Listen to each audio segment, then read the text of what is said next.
Hey, what's up everyone? Welcome back to my channel. My name is Khanjan. আজি আমি কথা পাতিম fat লছৰ প্ৰগ্ৰামৰ ওপৰত। আপোনালোকে যেতিয়া ফ্যাট লছ প্ৰগ্ৰাম এটা কৰে, বহুতৰে আপোনালোকে এমাহলৈকে ৰিজাল্ট পায় বা কিছুমানে দুমাহলৈকে ৰিজাল্ট পায় বা কিছুমানে ৰিজাল্ট নাপায়। কিয় নাপায়, কি মিষ্টেক কৰে তাৰ বিষয়ে আজি কথা পাতিম।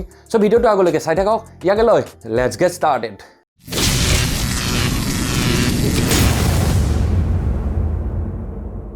So guys, first মই আপোনালোকক ফ্যাট লছ প্ৰগ্ৰাম এটা সফল কৰাৰ এটা টিপছ দিও যে আপোনালোকে আপোনাৰ এক্সাৰসাইজ আৰু ডায়েটটো সদায় বেলেন্স ৰাখিব। বহুতে কি কৰে আপোনালোকে আপোনাৰ ডায়েট কৰে, ঠিকমতে ডায়েট কৰি বহুত হেভি ডায়েট কৰি দিয়ে। তাৰ ফলত কি হয়, আপোনালোকৰ বডি টনিং নহয়। বহুতৰে মই দেখিছো কি হয়, ছালটো তললৈকে সৰি পৰাৰ দৰে হয় বা একদম ওলমি থাকিব। আপোনাৰ পেটত হওক টমাকত হওক আপোনাৰ ছালটো ওলমি থাকে। বহুতৰে প্ৰব্লেম হয় আৰু লাষ্টত দেখিবলৈ বেয়া হয়। আৰু সেইটো হোৱাৰ মেইন কাৰণ হৈছে যে আপোনালোকে আপোনাৰ এক্সাৰসাইজ আৰু আপোনাৰ ডায়েটটো বেলেন্স নাৰাখে। সো আপোনালোকৰ যদি ফ্যাট লছ প্ৰগ্ৰাম এটা কমপ্লিট কৰিব ইচ্ছা, ভালকে কমপ্লিট কৰিব ইচ্ছা, দেন আপোনালোকে এক্সাৰসাইজ আৰু ডায়েটটো বেলেন্স ৰাখক। এতিয়া মই আপোনালোকে ফ্যাট লছ প্ৰগ্ৰাম এটা কি ভুল কৰে মই তাৰ বিষয়ে কৈ আছো। ফাৰ্ষ্ট আপোনালোকৰ ভুল হৈছে যে আপোনালোকে বেছিকে ফাস্টিং ফেজত যায়। ফাস্টিং ইন দা সেন্স মই কি কৈছো, বহুত টাইম ধৰি আপোনালোকৰ পেটটো খালি ৰাখে, কোনো খাদ্য নাখায়। বহুতৰে এইটো ভুল ধাৰণা যে মই যদি খাদ্য নাখাওঁ মই ক্ষীণাই যাম। বাট সেইটো এটা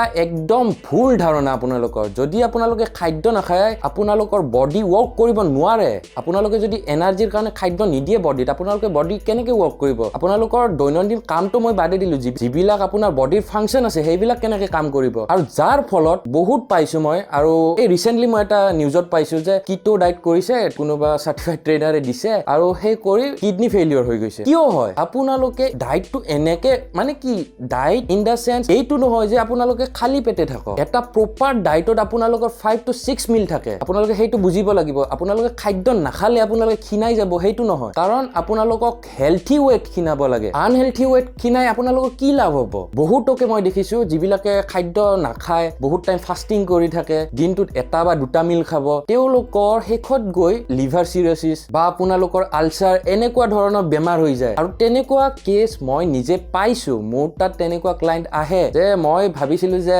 মই এনেকে নোখোৱাকে থাকি মই ক্ষীণাই যাম, মোৰ ৱেট কমিব। ৱেট কমাটো আপোনালোকৰ ডাঙৰ কথা নহয়। ফ্যাট লছ কৰাটো বহুত বেলেগ বস্তু, ৱেট লছ কৰাটো আপোনালোকৰ বহুত বেলেগ বস্তু। হেলথি ৱেট আপোনালোকে ফ্যাট লছ কৰিব লাগিলে এই মিষ্টেকটো নকৰিব যে আপোনালোকে বেছি টাইম ফাস্টিং নকৰিব। এতিয়া নেক্সট আমাৰ 2 নম্বৰতে মিষ্টেকটো হৈছে ফাস্টিঙৰ পৰা এতিয়া মই আহো ডায়েটিঙলৈকে। আপোনালোক বহুতে কি কৰে, অত্যন্ত মানে বহুত বেছিকে ডায়েটটো ফলো কৰে। ডায়েটটো ফলো কৰা ইন দা সেন্স মই এই কোৱা নাই যে আপোনালোকে ফলো কৰিব নালাগে। 6 মিল আছে 6 মিল খাওক, বা 7 মিল আছে বা 5 মিল যদি আছে ডেইলি আপুনি 5 মিলে লওক। ধৰক আপোনাৰ কাৰ্বছ কোনোবা এটা 10 গ্ৰাম আছে, ক'বাত আপোনালোকৰ প্ৰটিন 30 গ্ৰাম আছে, সেনেকে মিলাই লওক, সেইটো কোৱা নাই মই। কিন্তু কি হয়, যিবিলাকে আপোনালোকৰ বেছি ষ্ট্ৰিক্টকে ডায়েট কৰে, মানে কি কৈছো ইন দা সেন্স আপোনালোকৰ কিছুমানৰ যে এমাহ হ'ল 2 মাহ হ'ল ৰিজাল্ট পাই আছে, তাৰ পিছৰ পৰা আপোনালোকৰ ৰিজাল্ট ষ্টপ হৈ যায়। কিয় হয়? কাৰণ যিটো আপোনালোকে ডায়েট দি আছে বডি ইউজ টু হৈ যায়। আপোনালোকে যদি এটা বস্তু আপোনাৰ বডি দি থাকিব, বডি এটা ইউজ টু হৈ যাব যে মই এটা ডায়েট লৈ আছো, নো ডাউট আপোনালোকৰ এমাহ 2 মাহলৈকে ধুনীয়াকে ৰিজাল্ট পাই থাকিব, কাৰণ সেইটো নতুন, বডিটোৰ কাৰণে নতুন। মোৰ তাত কেলৰি কমকে আহি আছে, মই মোৰ যিখিনি ফেট বাৰ্ণ আছে মই ফেটখিনি বাৰ্ণ কৰিব লাগে, তেনেকে কৰি থাকিব এটা সময়লৈকে বডি। কিন্তু যেতিয়া আপোনাৰ সেই ফেজটো পাৰ হৈ যাব, বডি যেতিয়া ইউজ টু হৈ যাব, তেতিয়া আপোনালোকৰ ফেট লছ প্ৰপাৰ্টিজ বডিৰ নোহোৱা হৈ যাব। আৰু হাইষ্ট ইয়াতে আপোনালোকৰ প্ৰভাৱ পৰে মেটাবলিজিমত। আপোনালোকে যদি সেম ডায়েট, আপোনালোকে ষ্ট্ৰিক্ট ডায়েট ফলো কৰি আছে, এটা খাদ্য আপোনালোকে চিট মিল কৰা নাই, তেতিয়াহ'লে আপোনালোকৰ মেটাবলিজিম ইমান শ্লো হৈ যাব, আপোনালোকৰ ফেট লছ প্ৰপাৰ্টিজ নোহোৱা হৈ যাব বডিত। সেইকাৰণে বহুতৰে কি হয়, ফেট লছ প্ৰগ্ৰাম এটা 2-3 মাহ কৰাৰ পিছত আপোনালোকৰ ৰিজাল্ট নোপোৱা হয়। তাৰ পিছত আপোনালোকৰ মূৰটো গৰম হৈ যায় যে মই ইমান কৰি আছিলো, এই 2 মাহত মোৰ ইমান কমিলে, ফেটটো ইমান পাৰ্চেন্টেজত কমি গ'ল, কিন্তু মোৰ এতিয়া নকমা হৈছে। ভুল তাতে। সো সেইটোৰ কাৰণে আপোনালোকে কি কৰিব পাৰে, উইকলি বা আপোনাৰ 2 উইকছৰ মূৰত এটা চিট মিল ল'ব। যিকোনো আপোনালোকৰ এদিন এটা চিট মিল ল'ব। তাৰ ফলত কি হয় বডিটোৱে, মই একদম আপোনালোকক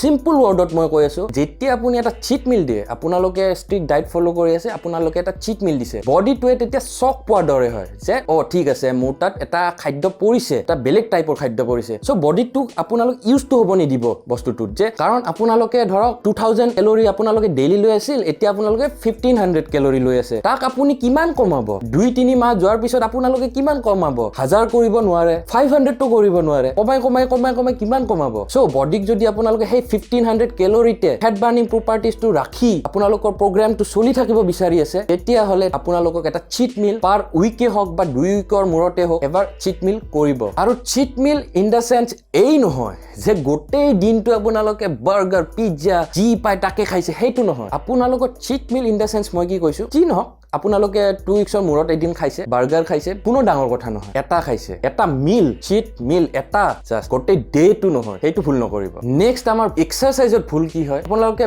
বহুত বেছি কাৰ্ডিঅত গুচি যায় কাৰ্ডিঅয়ে আপোনাক ইমান ফেট লছ দিব নোৱাৰে যিমান আপোনাক ষ্ট্ৰেংথ ট্ৰেইনিঙে দিব পাৰে আৰু এইটো মই কোৱা কথা নহয় এইটো আপোনালোকৰ সাইন্টিফিক ৰিসাৰ্চত প্ৰমাণ হৈছে যে ষ্ট্ৰেংথ ট্ৰেইনিং আপোনাৰ ফেট লছৰ কাৰণে বেষ্ট হয় আপোনাৰ কাৰ্ডিঅ আপোনাৰ হাৰ্ট ৰেট বঢ়াব ব্লাড সাৰ্কুলেশন ভাল হ'ব তেনেকে আপোনালোকৰ ফেট লছত কাম দিয়ে কিন্তু ষ্ট্ৰেংথ ট্ৰেইনিং যেতিয়া আপোনালোকৰ মাসলৰ এনাৰ্জি নিড বেছিকে হ'ব ক্যালোৰি কোড বেছিকে বাৰ্ন হ'ব নিশ্চিতভাৱে আপোনালোকৰ ষ্ট্ৰেংথ ট্ৰেইনিঙত বেছিকে বাৰ্ন হ'ব কাৰণ কিয় মই আগৰ ভিডিঅ' বিলাকতো কৈছো আপোনালোকে যিমান ডাঙৰ মাসল ট্ৰেইন কৰিব আপোনালোকৰ এনাৰ্জি ৰিকুৱাৰমেন্ট অৰ্থাৎ ক্যালোৰি ৰিকুৱাৰমেন্ট বেছি হ'ব বডিত আৰু আপোনালোকৰ যিখিনি ডায়েটটো যদি ঠিকে আছে আপোনালোকৰ যিখিনি ফেট ষ্টৰেজ আছে তাৰ পৰা আপোনালোকে এনাৰ্জি লোৱা ষ্টাৰ্ট কৰিব সো তেনেকে আপোনালোকে ষ্ট্ৰেংথ ট্ৰেইনিঙত কাৰ্ডিঅতকে আপোনালোকে বেছি ৰিজাল্ট পাব বাট মই এইটো কোৱা নাই যে আপোনালোকে কাৰ্ডিঅ নকৰিব কাৰ্ডিঅ কৰক বাট লিমিটত কৰক লাষ্টত মই এটা পইণ্ট কওঁ যেটো আপোনালোকৰ বৰ্তমান বহুত ট্ৰেন্ডত আছে যে বহুত বেছিকে মই ছোৱালী বিলাকৰ কথা কৈছো বা তিৰোতা বিলাকৰ কথা কৈছো তেওঁলোকে আপোনালোকৰ যিবিলাক টিভিত দেখায় যে